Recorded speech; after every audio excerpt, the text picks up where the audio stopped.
Welcome to Bigfoot and the Bunny. This is a couple's journey into the mysterious, the unknown, and the paranormal. I'm your host, Chris Carr. And I'm your host, Kristen Johnson.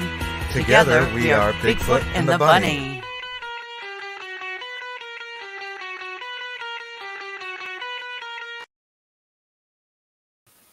Welcome to Bigfoot and the Bunny.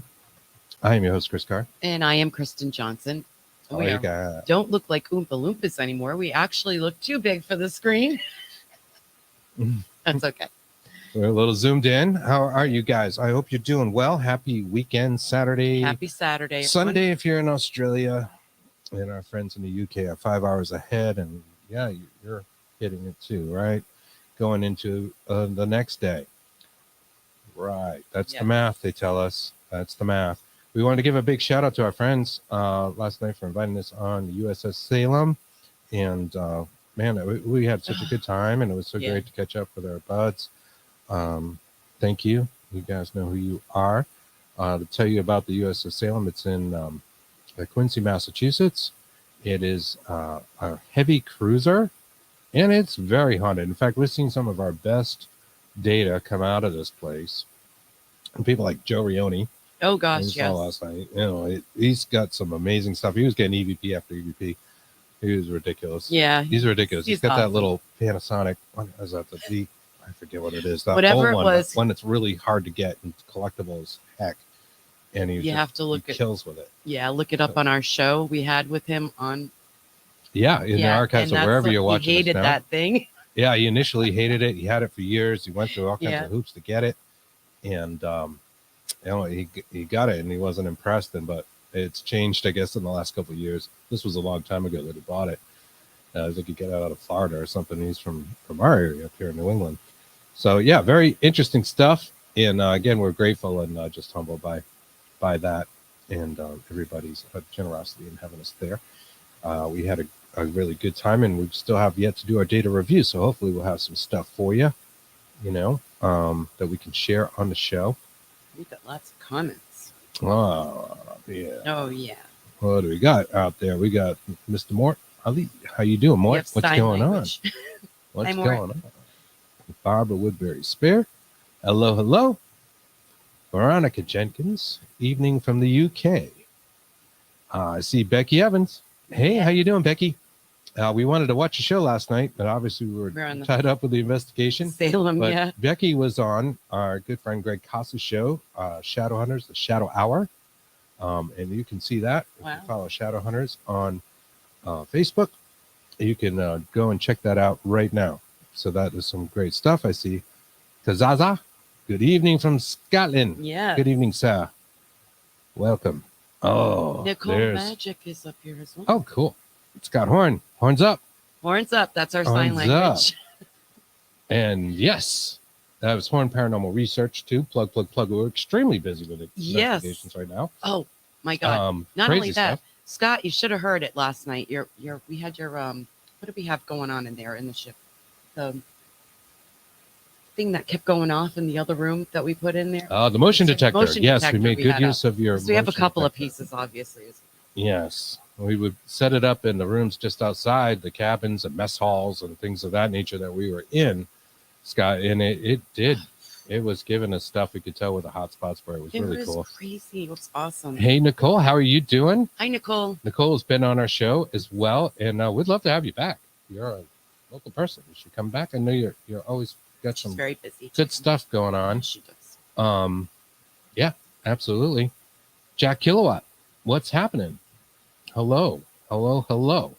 Scott says, sweet, about the motion detector. Yes. We had the motion detector out there. We had Wilson the Skull. Yes, we did. We had some REM pods. We had lots of recorders. Here is Linda Judd. Hello, Linda. Hi, Linda. Hello, Carr and Johnson. That's our business name. Carr and Johnson. Carr Johnson. Hey, isn't there something like that? I don't know. Maybe we'll become lawyers and we'll be Carr Johnson and something. All right. The government? I don't know. Sue them for all the chemical bad handling of us. Yes. We between unleaded gas or leaded gasoline, right, and the toxic dumping that we were watching a documentary on this afternoon. God, you got to go to Vice and watch I love Vice. about the farmers. Excellent. Yeah, with the We'll chemicals. reach out, Nicole. Absolutely. Yeah, thank you, Nicole. So, all right. So, without too much further ado, I guess that's enough banter, and we've got some folks here. Let me tell you about our guest. Our guest is no stranger to this show. He's been on several times, and we love talking to him. He's a good friend of ours. His name is Robert Lindsy Milne. He's going to join us and talk about becoming psychic and how you can be psychic too. He is a psychic intuitive counselor, teacher, healer, and life coach, and he'll discuss his psychic life and helping people through his gifts. You'll be fascinated by his work with a coma patient. I'm sorry, I read that wrong, Robert, and how he was able to help cure a deadly superbug infection, which was featured in the book, The Perfect Predator. We have talked about that before. Let's bring him right on. Hello. Good to see y'all. Welcome back. Thank you. Thank you for joining us. Thank you. You know, I think this is I'm not. I think it's my third time on with you guys, but it was just as I was coming out of my semi-retirement, and I got started coming on your show, and just kind of warmed me up. Thank you very much, by the way. Oh, you're very welcome. You're very welcome. Thank you. We actually appreciate that. I know we know you're just getting over a sort of health crisis of your own, and you're starting to feel a little better. And we're probably the first people to interview you since you've had your work done, your surgery and whatnot. Absolutely. First time I've done a show since I had my quadruple bypass surgery. It was April 6th that I had it. And just a few 2 months ago, and I worked right up until the day before. I didn't have a heart attack. It was scheduled, and I worked every day right up until the day of the night before my surgery, and then I went down and they did it. And if I had my way, I would have, after they had done the surgery, I would have gotten up and gone home and done some more readings. But it wasn't my way. Well, we're very glad that you're fortunate. You're feeling so much better and yes. doing well and everything. So yeah, you're doing well. well. You look good, my friend. Thank you. I lost a lot of weight. Not necessarily on purpose either, but yeah, and all my clothes are a little, quite loose, but that's okay too, I guess. Well, it's usually a good thing, but I'm sure you'll put some of that back on, get a little healthier, have good suppers along the way. Yep. Feeling better, so yeah. So what was that like for you? Did you? I hate to say this, but please go ahead, because I think you did go pretty early into the doctor. You didn't wait till you were really on your back before you went. So that's right. Well, this time, I've always been really active. I've always been someone that moves a lot, and I have 3 golden retrievers. And I by the way, I turned 74 in July this coming, but I've always been active and I've always been on the go. And this time last year, I was walking regularly 8 to 10 kilometers a day, which was I guess that's about 6 miles or something like that with my dogs, and I was doing it pretty quickly. And then as I noticed this time last year, I just noticed that it was getting harder to do. That pace. But I thought, Robert, you're 73. You're gonna slow down. And then it got slower, and then it got more and more difficult. And then I started having a little trouble breathing, and so I went to see my doctor, and she sent me to see a cardiologist, and they saw something. And then I got sent to have this test at Toronto General Hospital, and I think it was a cardiogram, and you lose your modesty really quickly when you're sick or when you're in the hospital. they were doing like a scan, and I had to take my clothes off, and they had to shave me, and there I was laying on the table, and there were these 4 young nurses, young enough to be my grandchildren. And these 4 young women come in and they take my clothes off and then they shave me. And there I am laying on the table, nothing on, and I got less hair on my body.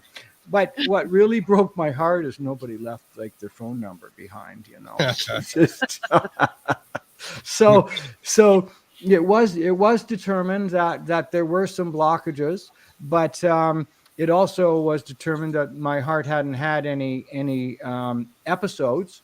And on April the 6th, I had quadruple bypass. And as I said earlier, I worked right up until the night before, and I wasn't really nervous about it. I wasn't frightened or I didn't stress or fret. And my way of thinking is I have had the most amazing life. I have had so many wonderful things and so many highs and lows. And I thought, you know, if this is my time, then wow, what a great ride it's been. And then my attitude also was, if it's not my time, then it's going to be even better when I'm healthier. And that had always been my attitude. So I wasn't nervous or intense. I was, really relaxed.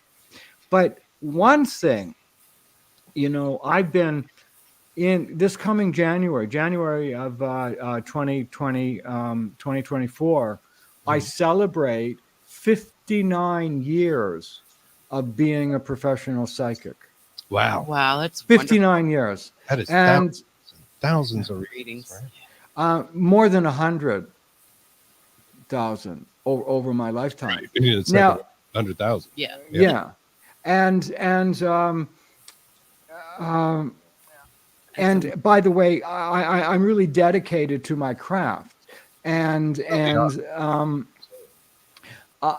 was a time, when I was about 21, I heard that when a young man becomes a priest, they make a vow to say a mass every day of their life.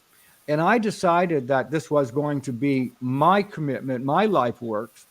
And I decided that I would do a psychic reading or practice doing a psychic reading every day of my life. And I made it for more than 30 years without missing a day, either of practice or actually doing readings. And there would be sometimes I would have a day off, and instead of I'd be sitting at my computer or watching TV or something, and the phone would ring, and I'd answer it, and instead of practice, I would just do a reading for that person, just to keep going. Wow. And I went more than 30 years without missing a day of practice or doing readings. And when I had my surgery, it was April 6th. I didn't do another reading until about May 10th or May 11th. And that has been the longest time in the last 28 and a half years that I missed doing readings. Wow. Really? Yeah. That is a craft. You must love this, right? So you love what you do. It's probably not work for you. It's work. It's hard work. I love what I do, but it's the purpose of my life. It's what I do, and in order for me to be my best, I have to work the hardest at it. That's always been my attitude. Excellent. Well, I know you have a great work ethic. Absolutely. With your background as a child, basically working in the tea rooms up in Canada. Yeah. Do you want to tell our audience? I know we've covered this before, but let me just. I was homeless at 15, and I lived downtown, at 15 and a half. It was in the wintertime. Now, I survived on the streets by my instincts, by my wits. And my instincts and my psychic ability always led me to where there would be food, where there would be shelter. I was, and even as a young child, in my, 5 years old, 6 years old, I was giving people psychic information, even way back then, and that's how I lived. And when I was on the streets, I was always offered, like when I got into trouble, and children on the street can get into trouble. When I would get into trouble or have a serious problem, I was always offered two ways to handle things. I was always offered the opportunity to use my intuition and psychic ability, or I could do an illegal or an immoral act. And while there was no right or wrong choice, I almost always went to the psychic intuitive way. Sometimes, in the middle of a snowstorm, kids have to do things they don't particularly want to do.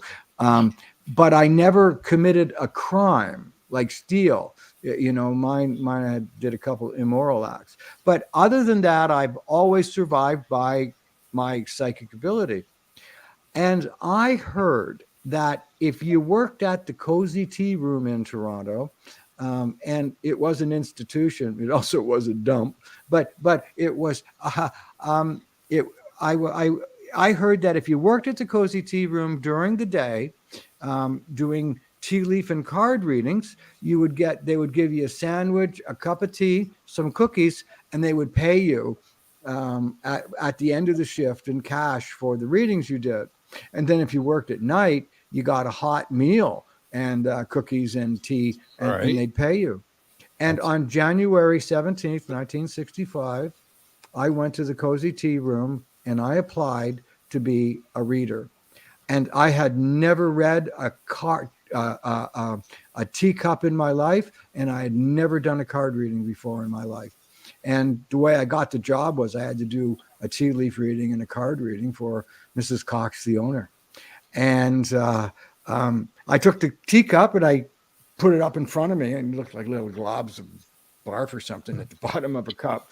And I just looked in the teacup, and then I just looked up at her and talked to her the way I would normally do if I was doing psychic things for people. And then I put cards down on the table, and I had no idea what they meant, and I would talk to her, and I incorporated what I was saying to her by pointing to the cards. I had no idea what it meant, but I knew what I was saying to her. And on that day, I started working there, and I worked the day shift and I worked the night shift. So I had 2 meals that day. I got paid. I had a place to sleep that night indoors, and I had a job to go to the next day. And I worked there until I was about 21. Wow. And I worked there 5 days a week, 6 days a week. And some days I would have seen 30 people, and some days maybe see 10, but and I hardly ever missed a day's work unless I got mad and quit or got fired. But if I did if I did get fired or I did quit, Mrs. Cox would phone me eventually, or I'd, when it got close to rent day, I'd show up and, start again. And then your work ethic is like, unmatchable and just fantastic. Sure. Question out here in the audience from our friend George. He says, how in the world does one read tea leaves? And I think I've never done it. It's not the leaves, right? Well, there are people that do it. I'm not going to, rain on anybody's parade. I just don't use a medium. And I never, by the way, over my right shoulder, I guess over my left shoulder, is a crystal ball. And I've had that crystal ball for 40 years. But it's been behind me or beside me when I work. I remember when I first got it, one of my stepchildren came and looked. She was about 6 or 7, and she looked at it and she said, "How do you make it work?" And I said, I don't know. Let's find out. So I've never actually used it, except for it's been beside me. So I've never used a medium. But Meaning once a again, tool. So the tools aren't important to you. It was just no. sitting there in front of somebody. Yes, absolutely. You're getting Absolutely. Now, you get that through like clairvoyance, through clairaudience, some of the things you teach in the class we're going to talk about a little later. Yes. Well, I do my best not to put a label on what I do. So, and that's what I'm going to be teaching a lot in my class. It doesn't matter. You see, in my business, let's do it differently. If you're taking a math test, if you just give the answer to the question that you on the test, you don't necessarily pass, and you certainly don't get all the points. The only time you get the points is when you give how you got to the answer. My job is the answer. So I don't care how I get it. I'm not worried about that. What I worry about is the answer, because that's where you get the recognition. So is it clairvoyant? Well, maybe. Is it clairaudient? Well, maybe. Is it intuitive? Maybe. It's all those things. And what I also say is the first part of being psychic is become aware of what's obvious. Just look at the person and see what's obvious about them. And when you become aware of what's obvious, more becomes obvious. And then when you become aware of what's more obvious, then more becomes obvious again, until you get to the point where what's obvious to you isn't obvious to anyone else. And that's so I'm not worried about having how I do it. I'm worried about focusing on doing it. And I was the first Canadian psychic to travel across the country, appearing on radio and TV shows, doing call-in. I was like the first one. And now there was another person maybe a week behind me, but I was the first one. And like I do my readings, and when I was doing call-in shows, all I wanted people to do when they got on the air was to tell me their first name and where they were calling from. That's what I wanted. And other than that, shut up. So, my name is Mary. I'm calling from, Winnipeg. And I say, thanks a lot, Mary. And then I just start talking. And I say what comes into my mind. I always haven't done those call-in shows. Well, actually, I was on Coast to Coast a while ago, and I did call-in shows. But I would go on the shows, and I would just start talking. And there were times where I would say to myself, Robert, you're going to get caught. This is really simple stuff. This is really easy. Anybody can see what's going on. And I might have said to the woman, okay, so listen, you're sitting. Oh, this was when, phones were attached to the wall and, things like that. And I'd say to somebody, okay, so you're in. You don't even see them. You're just talking on the phone. Yeah, just talking on the phone. And I say, okay, so you're in your living room now? Yes. Okay, thank you. Okay, if you turn to your right, is that where the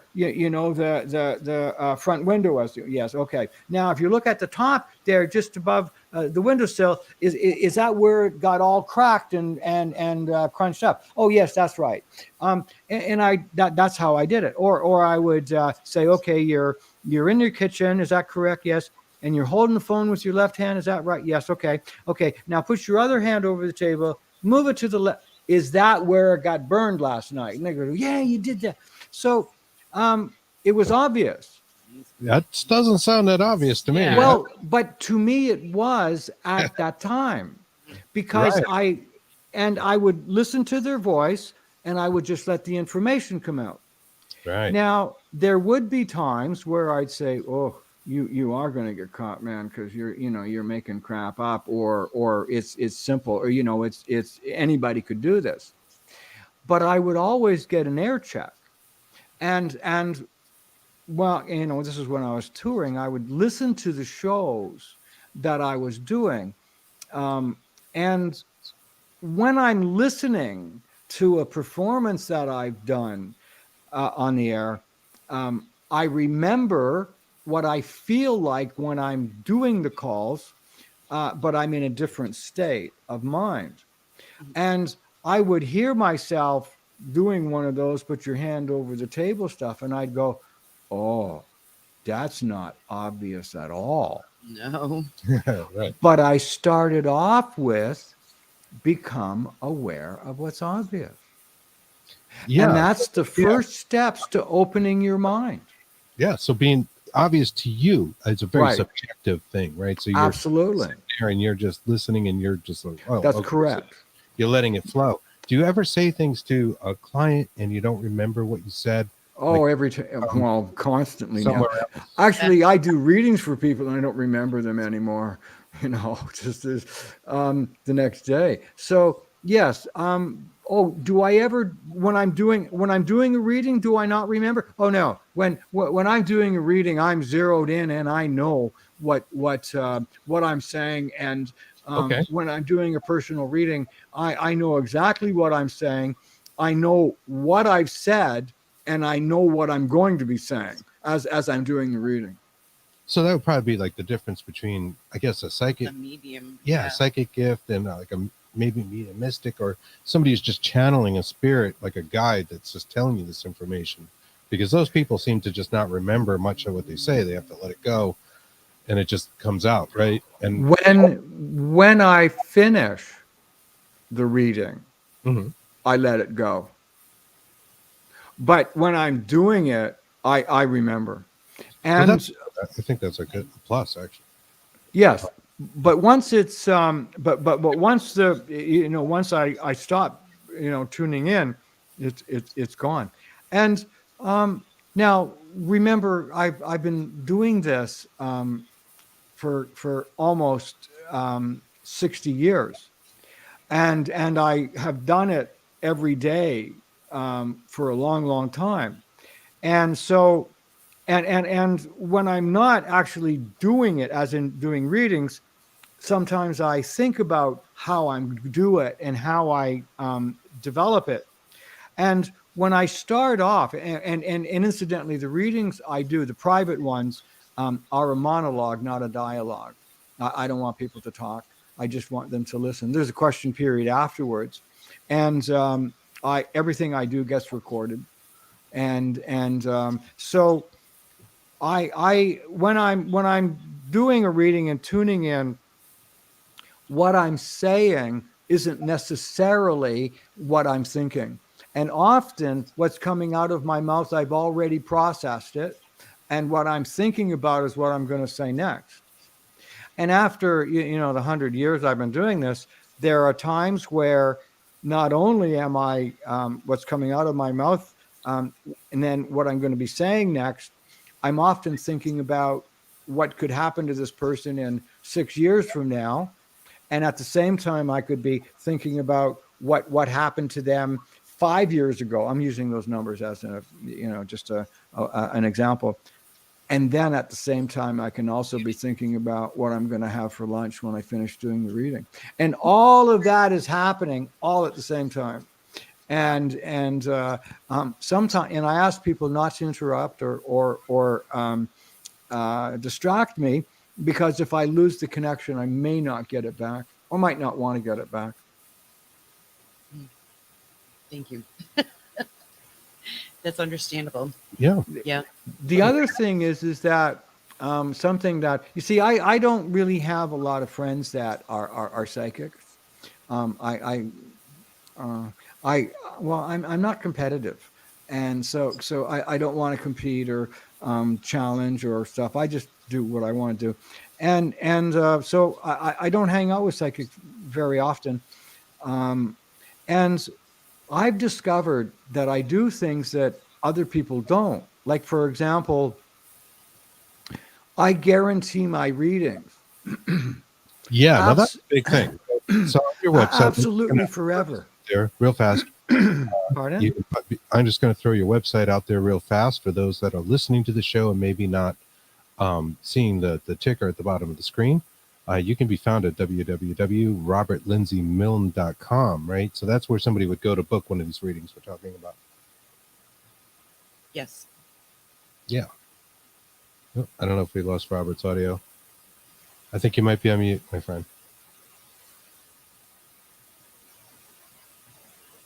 I see. Oh, yeah, sorry. I coughed, so I turned off my mic. Sorry about that. Chris did that earlier, too, so it's okay. Yeah. Okay. So I guarantee my work absolutely forever.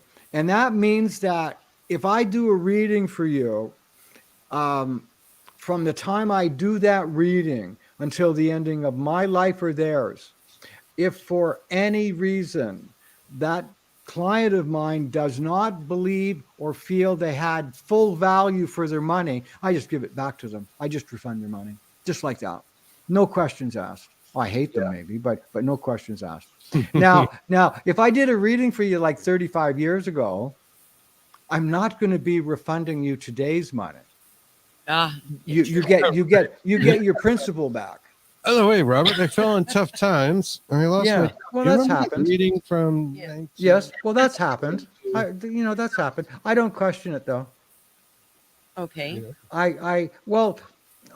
It's easier just to give them the money back because then the problem's gone. Right. And then there's no negative energy coming at me. Well, not anymore or often, or as much. We understand. That's the reason. But I discovered that other people don't do that. Yeah, I don't think they do. Not a lot of people are like that. No. Yeah. No, they're not. That is a wonderful thing to do. So if you do get a reading for Robert, you'd be satisfied. You're going to feel like, that's right. Truly read you. Yes. And, like in a way we're discussing how things come to you, and you're just paying attention, which sounds a lot like being present, right? Do you think people are not present a lot, if they're tied up thinking about their past all the time or what they're going to do, and not necessarily what they're doing right now? Well, that's certainly that people can be locked into patterns like that. Yes. And that can eliminate or hold them back from growing. Okay. Do you want to ask me that question again? I was asked about like being present. So when you say, I'm just observing the person, what's obvious, right? How do you notice what's obvious if you're not present? If you're tied up thinking about something that happened last week or this other part, something in the future, your own self. How do you read somebody else? Gotta. Well, that's well. Here, I'm going to let you in on a little secret here. What we see in others is actually what we see in ourselves, and you cannot see something in somebody else if you haven't experienced it or it be a part of you, and because the information comes through you, but it comes through you, and our brain compares it to what we know, and that's how we identify things. So even, I'm going to get some channelers might be pissed at me, but even if you're channeling and the information comes through, the information is limited to one's life experience. Because it's the psychic or the channeler's body, the channeler's brain, the channeler's mouth that says the words. It's the channeler's brain that interprets what's going on, and the energies coming through are limited to the level of awareness of the channeler. So everything we see in somebody, we've had an experience similar to it, or we wouldn't be able to talk about it. Very true. When you start to think in those terms, it makes us wonder, like how simple people really are. Maybe we overcomplicate things, and it's all just sort of like, the way computers work, ones and zeros, and it's just these little simple things. Binary, yes, no, yes, no. That's right. It's a match. You find a I have another one for you. match. What we are one way, we are absolutely equally the opposite. So as good as we are, as bad as we are. Yes. Right. Right? Yes. As happy as we are, as sad as we are. Everything we are the one way, we are absolutely the opposite. And the idea here in life is, see, from my perspective, from how I see things, and the purpose of life is to experience. That's it. The purpose of life is to experience all things on all levels. And the rule with experience all things on all levels is, and we can choose anything we want. The rule is, what we do one way, we must and will do the opposite. So that means there is no right, there is no wrong, there is no success, and there is no failure. And the reason for that is because we experience. And the learning is seeing it in the overall. So as good as we are, as bad as we are, as successful we are, as a failure you are. You can't ruin your life because it's an experience. So there is no right, there is no wrong, it's experience. I love this. I love what you're saying. And it does follow along with things like Carl Jung's shadow work, right? So there's this really? Who? side of ourselves. Carl Jung, famous psychologist that developed this idea of like a shadow self, right? Which is the parts of oneself. So it's kind of what you're saying, where you have these good things, you also have these bad things, and that's okay too. It's about and then the idea in life is to stay balanced. Absolutely. That's okay. To try to stay balanced, at least. No, be balanced. No, try. No, try. You do. Some people have us. I love you. I know, but a lot of people have a hard time trying to stay balanced, not just be balanced. Yeah. Well, that's because if you try to do something, you're not doing it. Right. Although what you're having though is the experience of trying. And I guess I suppose the opposite to trying is to do. Wow. This can get heavy. Yeah. Jack says there is no try, only do. Yoda. Yes. Thank you, Jack. Well, Yoda was extremely wise. Yes. And so we're open to share. Now, we have free choice and free will to do and experience anything we want. Now, on this planet, in this world, we have accountability. And on this planet, we are accountable for our actions, but we can do anything we wish, though. We can. I myself... Sorry, go ahead. I was going to say, what are your feelings on karma? Like, how does that play into... For every action, there is an equal and opposite reaction. What you do one way, you're going to do equally the opposite. That's what I see as karma. It's the same thing. If somebody does something wrong, they go over and... There is no wrong. They shave their neighbor's cat. Okay, well, whatever that energy is, whatever that action is, they will experience that energy and action the opposite way. Okay. But what causes that? Just themselves? So it comes from their own consciousness, or from the energy goes out and the energy comes back. Yes. Okay. Yeah. Yes. All right. No, I love this. I love where we're going. My thing in life these days, and it's been like this for a long time. I have a podcast now, My Side of the Crystal Ball, and at the end of my podcast, the way I end it is my words are do good, stay safe, and above all, just be kind. And so I'm really focused on that way of living these days, and so that energy. Now that doesn't mean every day people are kind to me, but it also doesn't mean I shouldn't be kind every day. There's no cost to be kind, right? There's no. That's correct. Yeah, no charge, and you can make a difference. Yeah. Our friend Kim Horn says, ask if you are prescribed or are familiar with. Well, we'll put it that way. Dolores Cannon's work. Yes. No, well, you see, I can't read very well. I actually are functionally illiterate, so reading and writing came very late to me in life. So I don't have much book knowledge. It's amazing because you're so well spoken. That's the thing. You know, you're so intelligent, and it just seems like, you know, a skip, right? You just kind of skipped it because it came later in life. You know, or maybe do you have like a ADD or anything like that? Amongst other things, yeah. You know, a few trauma things and ADHD and things like that. So I can read now. Well, when I do have a document that says I'm functionally illiterate, but I can read it. And when computers came out, it was a save. You know, it was my savior. Yeah. I can imagine. Yeah. I can't imagine, but well, I lived by my wits my whole life. Mm-hmm. Right. Okay.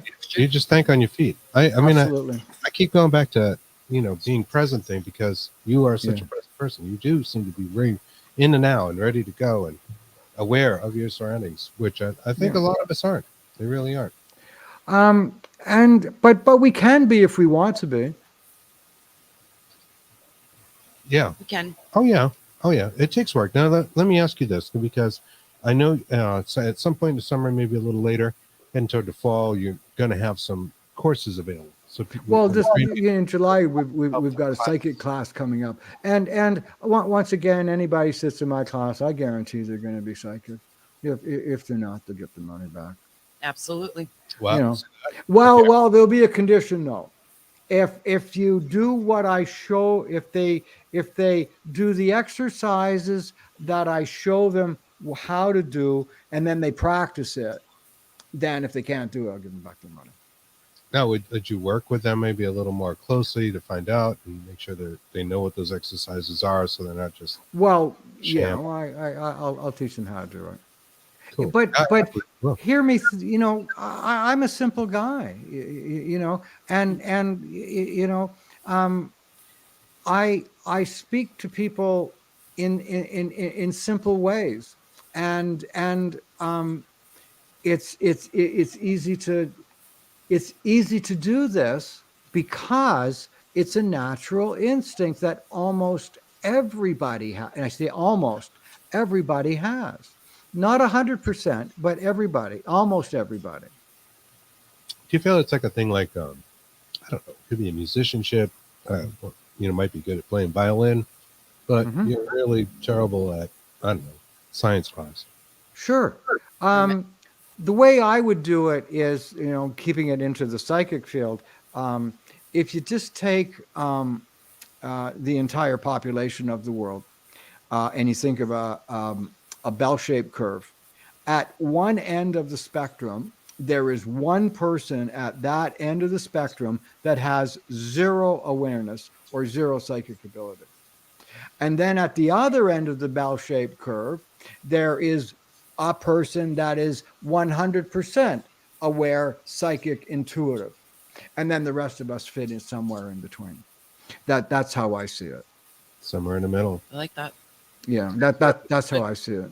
Do you notice that people have strengths in certain things and weaknesses in others, maybe more naturally gifted in clairaudience, where they're hearing information where, you know, something see, else. I'm not big on labels. Yeah. So let's get back to that. Okay. About labels. Okay. Now, the things that I was doing in the 1970s on radio, you're sitting at home in the kitchen, you're at the kitchen table, and is that a can of paint that's sitting on your kitchen table? Now, for me, That's being psychic. Today it's called remote viewing. Ah, yes. Okay. Sure. There have been times where I was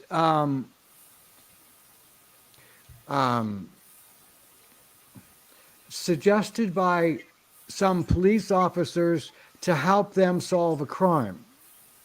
And it was a little bit more than suggestion. And I helped find some lost people on more than one occasion. Now, that's got a title to it, except I'm just doing what I need to do. So I look for the answer. I'm not interested in what it's called. I'm not interested in the details in between. I get paid for the answer. I get all the points for the answer. I'm not a mathematician.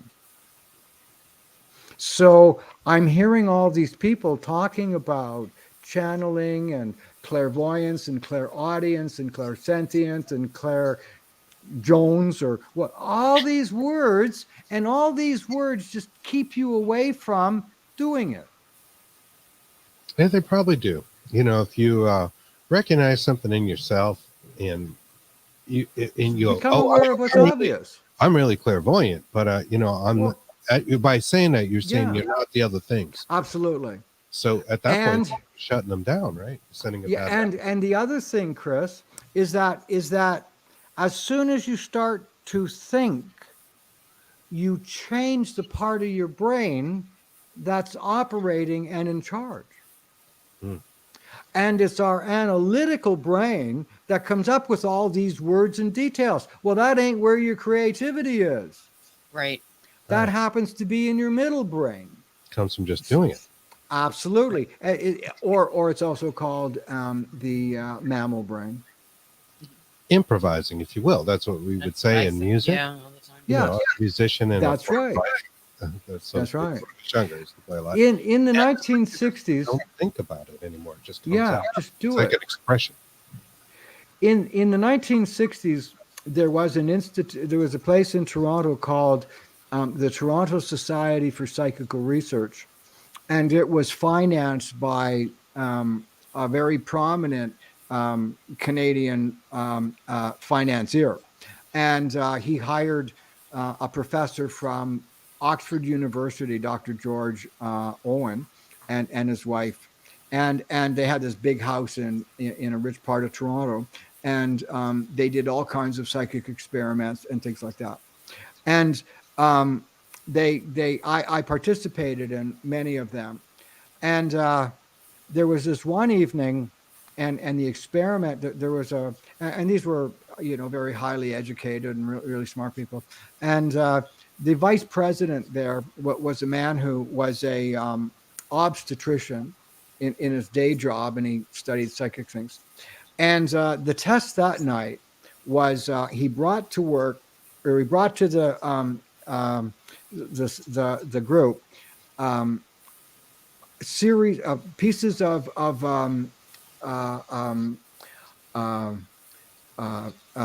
ink paper, not ink paper, the absorbent paper that would be anyway, and he had blood droppings on this paper, and they were from his patients. You couldn't do this, and I forgot the name of the paper. It'll come to me. And sorry, is it a blotter. Right? Okay, Yvonne. Okay.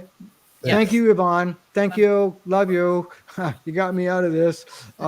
So anyway, he had several different blood spots on this blotter paper on several different pieces, and they handed each. They gave me each blood spot to hold in my hand and to talk about the person whose blood it was. And I had no information other than the blood spot, and I would talk about it, and then all the people would write it down, and then I did really well that night, and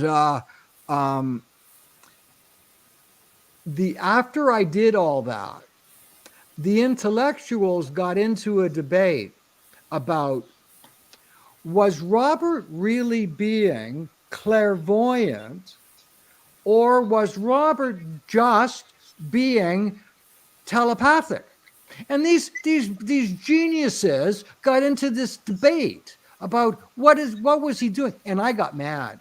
Sure. And because they were saying, oh well, he's just telepathic. He's picking that up from the doctor, and it's not from the paper. And then I just grabbed a piece. I grabbed one of the blotters, and I went over to that guy and said, "Here, let's just see how good you are. You be just telepathic. Go ahead."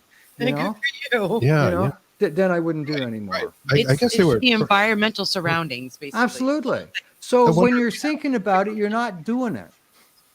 Oh, it's okay. They're probably just wondering where that information came from, right? Like, did you take it from me? But by saying just telepathic, right. It's kind of shutting down other things. Yeah. Well, why? I did have a bit of a, chip on my shoulder then, Well, you should. Not, So that was, and, they also used to bring in articles from the ROM, the Royal Ontario Museum, and they would bring these weird things in, and the people from the ROM, I would hold these objects in my hands, and I would talk about what energies that I got from it. Now, some people would say that was called I forgot the name now. What do you got when you touch it? Psychometry. Psychometry. I called that just being psychic. Right. And it kind of is. It is. And there's a good comment out here. I got to put this up. Yeah, Jack Kilowatt says, I have a thing with this. The difference between being a psychic and not being a psychic is thinking you're not a psychic. Like good one, Jack. That's what it is. That's pretty cool. I thought that's it. That's funny. So put all the labels on it you want, but I recommend get rid of the labels when you're doing it. Now we have another. Sorry, it's spammer. I'm spamming. We have spamming psychics too, and you don't want to be one of them that come crashing into. Did you do it? All your. No, I will. Well, I might as well let them know. All your shows, right? Trying to hawk their wares, and then we go bye. See ya. Okay. Thank you. I did the last one. We get people every show, Robert, that come in and try to give readings, and they go, "Hello, my friend. I had an elusive dream about you last night, and I think can clearly see you need a reading. Please click this link." And we go, "No, you don't." Yeah. Nah, see you. Bye. I don't do those things. Right? We know you don't, but these are the spammers. That's what we're talking about. Exactly. We're not equating. In fact, we're disequating them from you. Yes. Big difference. When I don't suggest to people that they should or need a reading from me, and I don't do a reading for someone unless they actually ask me. Yeah, of course. And one of the things, Robert, we just blocked them. We invited you. Yes. We blocked them. Big difference, right? So yeah. You're the real deal. They're just trying to make money off. Exactly. When I discourage people from giving gifts of a psychic reading from them, I prefer that they don't. And because when I do a reading for somebody, it's between me and that person I'm doing the reading for. And I don't want any other energy between the two of us. So what I ask people to do is that if you want to give somebody a gift of a reading from me, then give them the money, give them my phone number or my email address, and have them contact me, and I'll do a reading for that person, and they will pay me. I don't want to have two clients and do one reading as well. And it's simply a sacred bond between myself and that other person. It's wonderful. Well, it's just the way I do it. I know. That's how you roll. But you've had, 100,000 readings or more. Yeah. Right? You can have an idea how to do it. That's one of the reasons we love you. Your work ethic, You're a great person. You're always posting things that really help people. They're not like, hey, come watch my show here. Not so much. I think you post more stuff that says, hey, I hope you have a good day in some way, Be kind, love. Be kind, from your heart, stuff. exactly. And, Your brain, but Be good. We feel you mean it. So Yeah.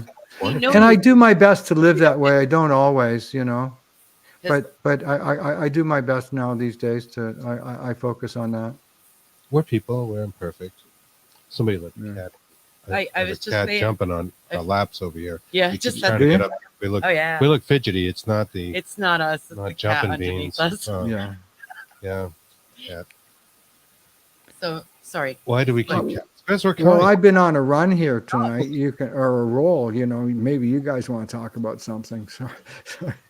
Well, no, we love what you're talking about. We love that you're giving classes and everything. Exactly. So these classes, you also teach people how to like meditate and heal themselves in these classes, right? Well, I haven't gone in that direction. I teach people how to be psychic and direct it themselves. I'm not really. If I were a healer, I would be more like an emotional healer. If I were doing, and I do that kind of work, and I'm psychologically minded. I'm very aware and understand behavior, and one of the things that I do in my work is often see where somebody has been deeply traumatized, or I've seen where they have a real serious difficulty or a behavior, and I'm able to identify it and then show them how to deal with it and get over it. And like for example, people that have panic attacks, or people that have PST episodes.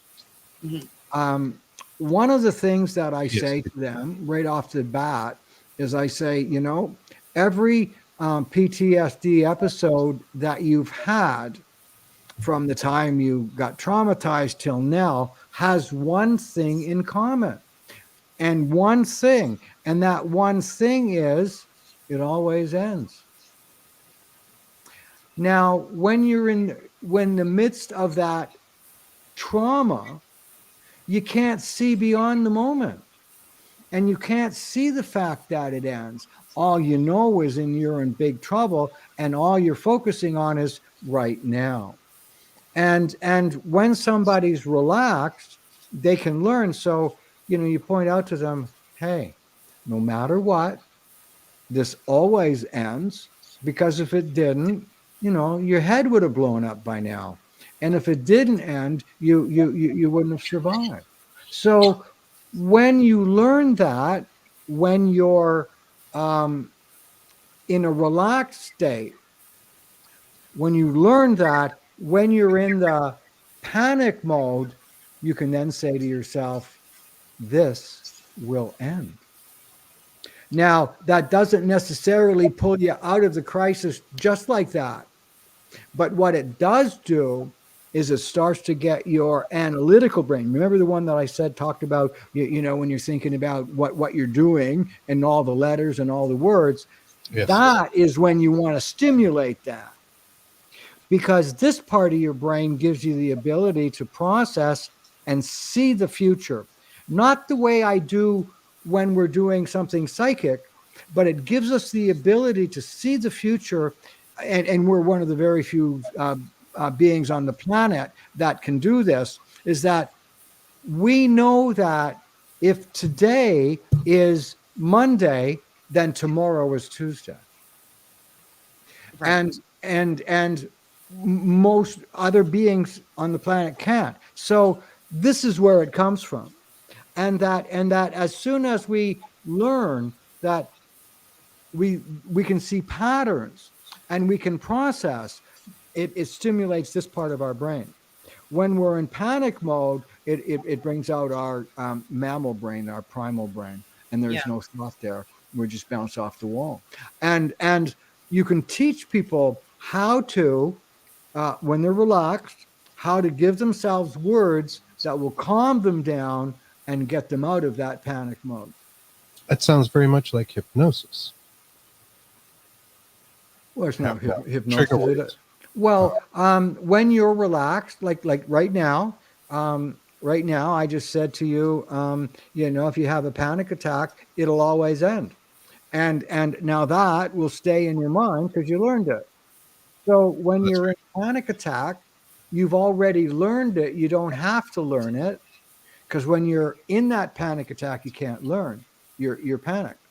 But when you've learned, see, if you've never dialed 911 and you're in an emergency, you may not be able to do it because you haven't learned how to do it. But if you've done it once, then you have the neural patterns there where you can do it because you've already learned it. So just saying to somebody, this will always end, now it's in their mind. They don't have to learn it. They can see it, and then they can repeat it. It's like an end game. And Jack says, whenever I panic, I have strong anxiety. I will always tell myself I will feel different. 5 minutes. This will end soon. That's the concept. Very good. It's like talking yourself into it. Well, Absolutely. setting an end. That's correct. Too, right? Instead That's of right. an ambiguous end, you're saying, That's all right, right. this will end. Oh, go ahead. Here's the thing. Go We don't have to do we don't have to do this forever, even though it might feel That's what. Oh yeah. See, I don't have my glasses on, but I just did see what Jack said. Yes, Jack. That's the ticket. That's the ticket. That's the ticket, baby. Yeah. I love it. That's the ticket. Cal says, I've had 2 panic attacks, and I was able to use the thought of my children to get me out of that panic feeling. And that, see, what it does is it gives you the ability to see the future and see the past and can see patterns. Oh, let me tell you a funny story. First time I went to South Africa, I had a contract with South African Broadcasting, and I did a tour of the country, appearing on their radio and TV shows. And when I first got there, I stayed with a friend for a couple of weeks because I just wanted to get a sense of the country. And the first night I was at my friend's place, he had 2 little dogs. One was named Lucy, one was named Judy. Lucy was an old crabby dog, and she'd been with Clive for a long, long time. And then Judy was this 2-year-old cross Roddy and a lab, and she was just a sweetheart. Now, first night at dinner, Clive says to me, "Watch this, man," and he put food in 2 bowls, put the 2 bowls on the floor. Lucy, the lab cross, goes out and she just hoovers her food. Judy just eats little morsels, but as she's eating, she puts a little piece of food at the edge of her dish. And when she's finished, she leaves that piece of food at the edge of her dish and then moves away from it. And then Judy starts sneaking up to it to get that little piece. And just as Judy is about to get that little piece, Lucy jumps on her and there's a big hullabaloo. That happened exactly like that every night. Wow. Now that, because they can't see patterns, because they don't have that brain power. We have that brain power. Ability to reason, right? Like we humans can reason and think these things out. That's correct. But you can only have that reason when you're relaxed and when you're calm and when you're thinking with your upper brain. True. Very true. Yvonne asked, doesn't it have to do with like the cortisol and the dopamine inside your brain? I don't know. It means that what part of your brain that is working and what part isn't. And the way you get out of it is to trigger getting out of. I call it getting out of the now, because see, remember Baba Ram Dass in that book, Be Here Now, Regrets from the Past, Dreams of the Future Consume Life, Magic Words of Living Are Here and Now. Well, in the now, there is no past, there is no future, there's only right now. So, if you're having the greatest sex of your life, you want to be there. But if you're in panic mode, you're still in the now, but it's horrible. That's, and you want to get out of that now. But it's the same now. There is no past, there is no future, there's only right now. So when you learn that, when you're relaxed and using your brain, I call it getting out of the now. All right, so dopamine, whatever. You okay? Fine. I call getting. So I'm not that smart. I don't have all those other smart words. I just sort of look for the answer. That's You all are right. smart. We didn't bring you on But- because of your science degree. Yeah. Right. Yeah. So like I said, I'm focused on the solution, the answer. It doesn't matter how I get to it. I get points for the answer. Yes, you do. In fact, Jack said Yeah. it too. He said, getting out of the now. He says he loves that. Yeah. Yeah. Well, you can put all kinds of words to it, and great, you can, and do it. When you're learning how to get out of it, it's better just to do it simply. But Maybe it's more defining what the now is, right? If you're in the now of the past, now of what's actually going on, Or now if you're in pain, or now if yes, yeah. panic That's right. mode. Yeah, that's right. getting out of that so you can think clearly. That's right. Exactly. Oh, I just remembered today is Saturday, not Friday. I guess I got back into the now, or out of the now. Right. So there's that aspect too. Where can people see your podcast, My Side of the Crystal Ball, and where is the best place to go? Well, you can see it on YouTube, Apple, Spotify, UK, Paranormal, iHeart, and as they say, pretty much anywhere else that you listen to or see your podcast. And you also got that on YouTube that you can watch with video as well. And yes, My Side of the Crystal Ball, and my producers, Michelle and Kayla, are really the stars of the show, and my podcast is more like a real radio show or a real TV show, and we have segments and musical introductions and a couple of different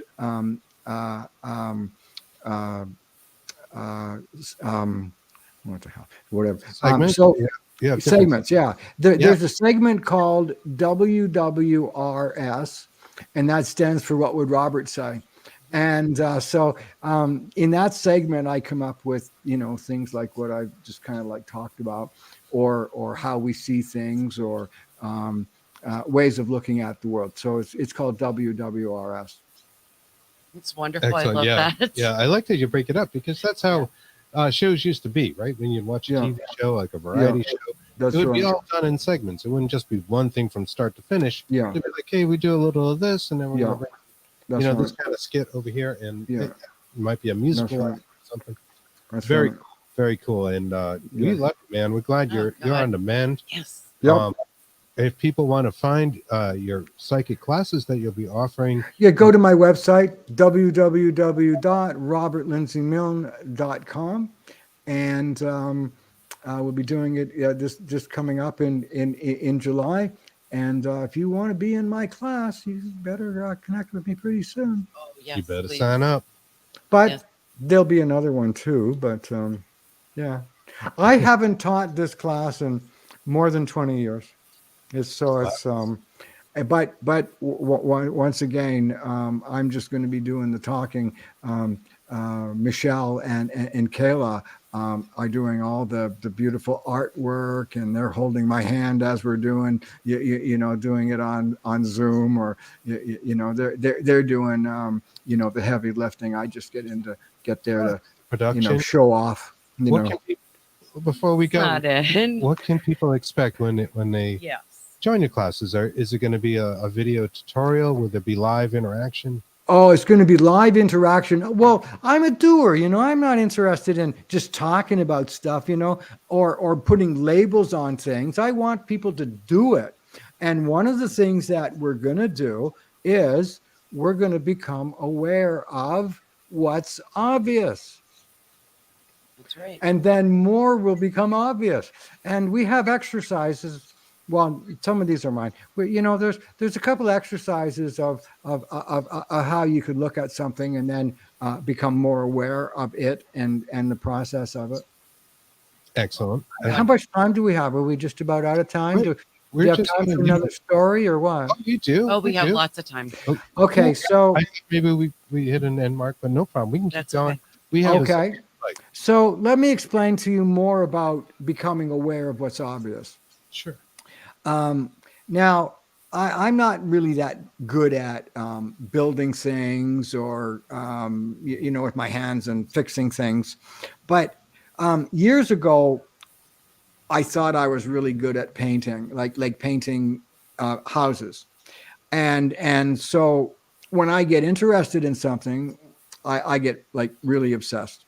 And so I found out that I was a pretty good painter. Actually, I thought I was great. And my one house that I lived in for 5 years, I painted it from top to bottom 5 times in the 5 years that I lived in it because I just loved to paint. And then I painted friends' houses and stuff like that because I could do those things. Well, I had a friend who was a builder and a finishing carpenter. His name's Hugh O'Malley. And Hugh had never actually been to my house. And one day he dropped by for something. And I had just finished painting, the living room or something. And Hugh walked in, and I was so proud, right? And Hugh walked in and he looked around and he said, "Who did the paint job? I hope you didn't pay them." And I was shocked. And I said to him, Lord. "Well, I did." And he said, "Oh, yeah, good job, Robert." So usually when somebody looks, when you paint something, somebody says, "Oh, great paint job." What they're really saying is, "I like the color." But so Hugh looked at it and said, "Hope you didn't pay anybody to do that." And so after I got got over the my ego, I said to him, "What are you seeing that I'm not seeing?" Mm-hmm. And he went around and showed me all the mistakes that I made. They were obvious to him.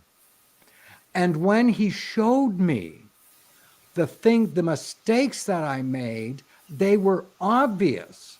And I never unsaw them again. And even now, 20 years later, when I go into a place, I see what's obvious. That's becoming aware of what's obvious, and then more becomes obvious. So you're basically learning. We're all learning as we go on. We're opening our minds. That's right. And experiencing, as you mentioned. And experiencing. Absolutely. And that's the first steps of becoming psychic. Love that. There's the roadmap. I love that. And Okay, that's the way. I know if you go to www.robertlindsymilne.com, you can jump around that website as some of our guests did tonight, That's right. and you will That's right. find a place to sign Our up for viewers, classes. yeah, Okay. they've been looking. Our for viewers, me. I'm sorry. Yes. Long day. We We were out on investigation last night, so we Yeah, Oh. I Get much- did a couple of readings today and then prepared for here. And I'm starting to fade away. Well, the thing is that you're on the mend, and Yes. and it's taking you a lot of energy out of you, which it always has. But now you're, like I said, on the mend. So, Yeah. Thank you. Hey, Anything Brett. else you want to talk about, or Oh, I think we can just, continue our weekend from here. It's been a pleasure talking to you, as always. Always. I We had fun. love your show, My Side of the Crystal Ball. You can find on YouTube. you can go to Robert's website, robertlindsymilne.com, book a reading, sign up for classes, learn more about Robert and where you can find him and hear him give interviews just like this one. We want to thank everybody that joined us tonight. You guys are amazing. We love you. Yes, thank you so much. And I'm still typing we'll here. be back next Thursday Mhm. and next Saturday, of course, with some amazing guests. And we want to thank you again, Robert, for joining us. Thank you. Thank You can so stay on with much. us. We'll call this I'll a be right night. Thank you. You're welcome. Good night, guys. Thank you, everyone. Yep. Thank you, everyone.